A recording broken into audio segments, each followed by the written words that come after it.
പാലക്കാട് വീട്ടിൽ അതിക്രമിച്ചു കയറി വൃദ്ധയുടെ കഴുത്തിൽ കത്തിവെച്ച മോഷണം.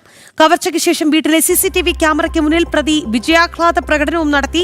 2 പോക്സോ കേസുകളിലെ പ്രതിയായ റോബിനെയാണ് പോലീസ് പിടികൂടിയത്. വിവരങ്ങളുമായി അരുൺ ആലത്തൂർ ചേരുകയാണ്. അരുൺ, ഈ കത്തിവെച്ചുള്ള മോഷണം അതിന് ശേഷം നമുക്ക് ആ ദൃശ്യങ്ങളിൽ കാണാം. വലിയ സന്തോഷത്തിലാണ് പ്രതി.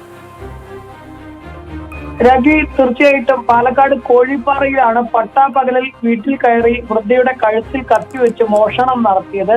മോഷണത്തിന് ശേഷം വീട്ടിലെ CCTV ക്യാമറയ്ക്ക് മുന്നിൽ വലിയ ആഹ്ലാദ പ്രകടനം നടത്തുകയായിരുന്നു പ്രതിയെ ഇപ്പോൾ ഏതായാലും കൊഴിഞ്ഞാമ്പാറ പോലീസ് പിടികൂടിയിട്ടുണ്ട്. പിടിയിലായത് സ്ഥിരം കുറ്റവാളിയായ റോബിൻ എന്ന 23-കാരനാണ്. 2 പോക്സോ കേസുകളിൽ ഉൾപ്പെടെ പ്രതിയാണ് ഈ റോബിൻ. രണ്ടാമത്തെ പോക്സോ കേസിൽ പുറത്തിറങ്ങി 15 ദിവസത്തിന് ശേഷമാണ് അടുത്ത കുറ്റകൃത്യം ചെയ്തിരിക്കുന്നത്. കമല മേരി എന്ന 70 വയസ്സുകാരിയോടായിരുന്നു പ്രതിയുടെ ക്രൂരത. വീട്ടിൽ അതിക്രമിച്ച് കയറി പ്രതിയുടെ വായ പൊത്തിപ്പിടിച്ച ശേഷം കഴുത്തിൽ കത്തിവെച്ച് ഭീഷണിപ്പെടുത്തുകയായിരുന്നു. തുടർന്ന് പ്രതിയെ ശുചിമുറിയിൽ പൂട്ടിയിട്ട ശേഷമാണ് കവർച്ച നടത്തിയത്. നിലവിളിക്കാൻ പോലും ആകാത്ത തരത്തിലായിരുന്നു വൃദ്ധ അവശയായിട്ട് വീട്ടിനുള്ളിൽ പിന്നീട് കണ്ടെത്തിയത്. ഏതായാലും സംഭവത്തിൽ ഇപ്പോൾ പോലീസ് പ്രതിയെ പിടികൂടിയിട്ടുണ്ട്.